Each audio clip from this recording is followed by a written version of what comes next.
থেকে উঠেই মনে হলো আগে রান্নাঘরটা একটু পরিষ্কার করে নেই। কাজের মাঝে রান্নাঘরটা কখন যে আবার এলোমেলো হয়ে যায় বুঝতেই পারি না।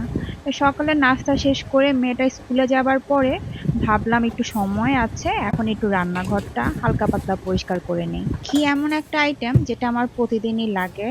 আর হেলদি লাইফস্টাইলের মেইন বিষয়ই কিন্তু হেলদি ফ্যাট। সো হেলদি ফ্যাটের জন্য ঘি কিন্তু লাগেই, তাই আমি সুন্দর একটা কন্টেনারে ঘিটা রেখে দিলাম। এই ঘি কন্টেনারটা আমি রাস্তার পাশে ভ্যান থেকে কিনেছি। মাঝে মধ্যে রাস্তার পাশে যদি আমার ভালো কিছু লেগে যায় আমি কিন্তু অবশ্যই নিয়ে আসি। আপনারা আমাকে অনেকেই জিজ্ঞেস করেন খালি কন্টেনারগুলো কোথায় রাখেন।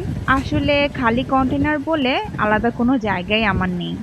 যে কন্টেনারের যে জায়গা সেটা খালি থাকুক আর ভরা থাকুক, সেটা সেখানেই থাকে। কন্টেনার খালি হলেই তো আর তার ঠিকানা বদলে যায় না, তাই না?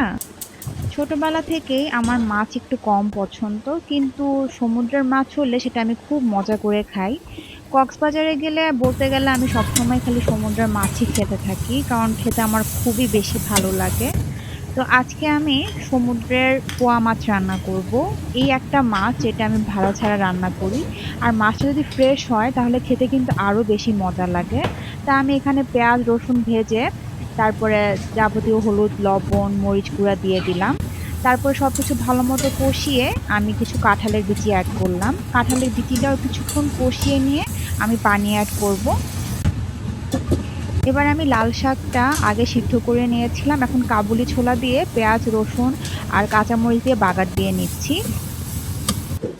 মাছটা হয়ে গেছে। আমি আমার তৈরি একটা গরম মসলা দিয়ে দিচ্ছি আর একটু সামান্য জিরা গুঁড়িও দিলাম। দিয়ে একটু পানি দিয়ে আমি আবার কিছুক্ষণ রান্না করে নামিয়ে নিব। আর নামানোর আগে ধনেপাতা দিয়ে দিচ্ছি। এই প্রথম আমি লাল শাক দিয়ে ছোলা রান্না করেছি। ছোলা যেহেতু হাই প্রোটিন ফুড, তাই দীর্ঘক্ষণ পেটটা ভরা থাকে, তাই ইউজ করলাম। খেতে বেশ ভালোই লেগেছে। তো আজ এই পর্যন্তই।